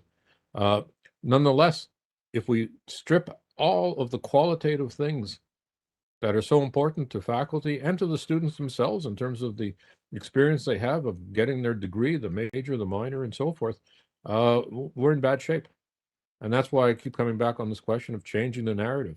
But that has to happen at the institutional level too. Well, but it also boils down to, as Brendan and Robert talking about, the fact that, like this student I was telling you about who got dropped because within 2 hours after registering, she hadn't paid yet. And the financial aid student who wasn't told she needed to correct her social security number and was just dropped from classes. How many students in that same boat didn't bother to talk to anybody and just walked away? Probably hundreds. So, you know, some of these are brand new students. They don't know what the process entails, what they have to do, what the specifics are. They're not led. You know, these wraparound things that they keep promising people. They've gotten there nothing. Our guided pathways advisors are worse than useless because they give misinformation more than they give information, correct information. Because they haven't been trained yet. Exactly. And because they're being told not to. We have a group of them. My office is in the academic center. We have a group of these guided pathway advisors in the office area next to us. Not once has one of those guided pathways advisors come into the academic center to ask any of us, department chairs, the academic dean is there, everything. Not one single question have they ever come in to ask. Not once. Well, I mean, I would say though, the problem is bringing people on and not having an onboarding process and not having an environment where it's welcoming, right? And that it just couldn't be the case that it could have been like that. At Gateway, we are only just building appropriate like office space for a good number of our so we like loaded them in, and then we're only just after the fact figuring out how to actually welcome them. All right, so anything else we need to discuss? I think that among the things that we're going to talk about next time, hopefully, is where Western fits into the 2030 picture. Yeah. Is it that time? Motion to adjourn? Yes. Motion to adjourn. Second? Second. All right. We can vote with our feet. And I will stop recording.